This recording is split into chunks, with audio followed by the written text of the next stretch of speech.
you have issues such as fighting criminality and fighting graft and corruption becoming one of the top 5 concerns. In this case, we Sumadsad ng 17 percentage points ang approval at trust rating ni Pangulong Ferdinand Marcos Jr. sa Pulse Asia Research Survey nitong Marso. Lumalabas na mahigit kalahati ng mga na-survey ay hindi aprobado at pinagtitiwala sa Pangulo. Ginawa ang survey ilang linggo matapos isuko ng gobyerno si dating Pangulong Rodrigo Duterte sa International Criminal Court.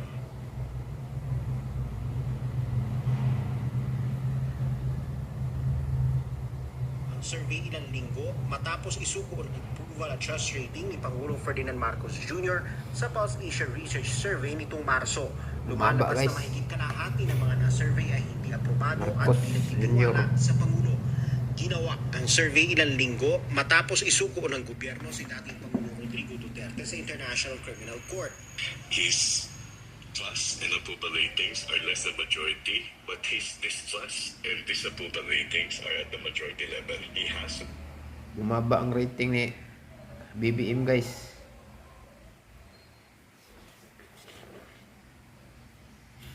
Malaki ang impact sa pag-arrest ni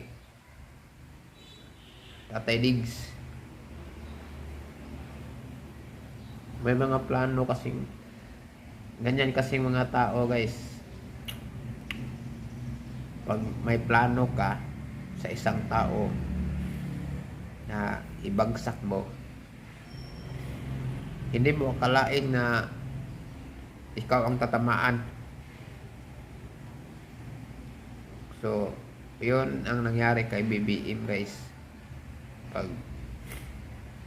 Para bang pinaplano ba na ipabagsak, pero ang nangyari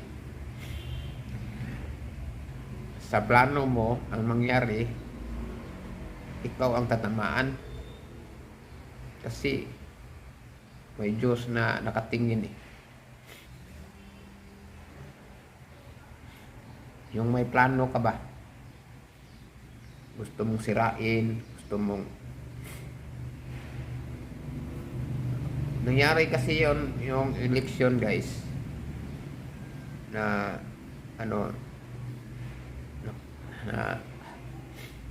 sa Tagalog yun, naalala nyo ba ng election ni BBM nung yung kalaban niya si Leni Robredo? Lagi siyang nilalait, di ba? Mga tauhan ni Leni.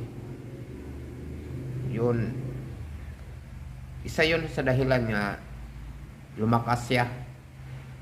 Kasi kung ikaw ang, halimbawa, ikaw ang panghimarauton ng mga tao na hindi ka lang kumibo, lang yun, ano ba sa Tagalog yun eh, hayaan mo sila, hayaan mo na lang sila yun, hindi ka kumibo, basta nakapokus ka lang sa iyong ginagawa, yun, makakuha mo yun. At isa rin sa dahilan kung nanalo siya dahil sa mga Duterte, kasi inendorso kasi siya ni Tatay Diggs. May talumpati kasi si Tatay Diggs na maghanap pa kayo ng isang Marcos. Kaya ko siya binuto, guys, si Marcos. At dahil na rin na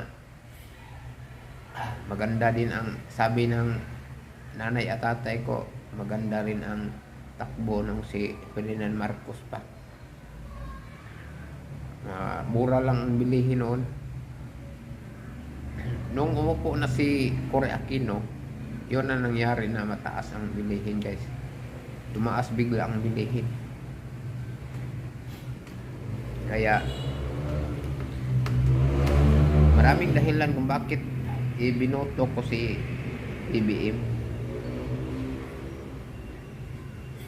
Pero yung 20 kilos na bugas, guys, hindi hindi naman pinangako niya guys na 20 kilos. Ang sabi lang niya, i-try lang daw. Try lang.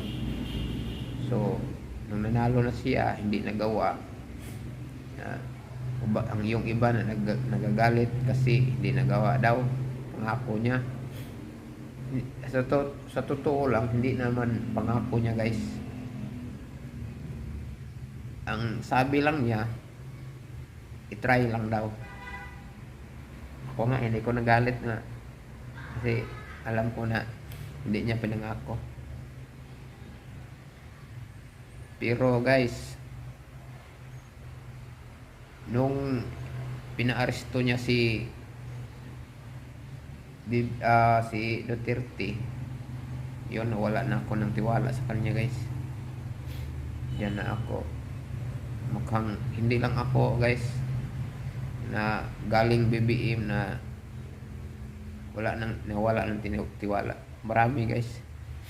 Milyon ang yung iba, grabing galit. Pinaaresto si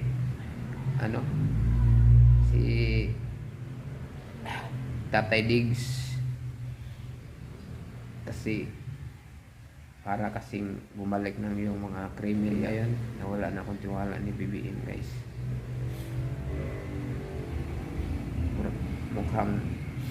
Mukhang iba siya sa kanyang ama guys, o di kaya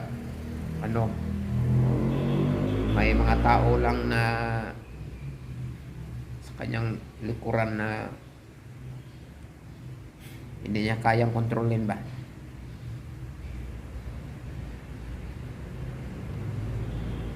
So yun lang guys, sa anong masasabi nyo guys, bakit bumaba ang rating ni BBM guys at tumaas kang Inday Sara Duterte? Ano sa tingin nyo guys? Anong mga dahilan guys? So comment nyo lang sa ibaba guys kung anong mga dahilan guys. So maghanap pa tayo ng mga balita guys. So huwag kalimutan mag-subscribe guys, dahil nagsimula pa lang ang ating channel guys.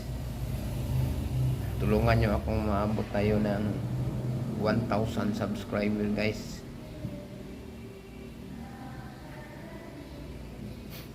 So yun lang guys ang hinihingi ko sa inyo guys. At palike na rin ang ating video guys. At pray lang tayo na makabalik na si Tatay Digong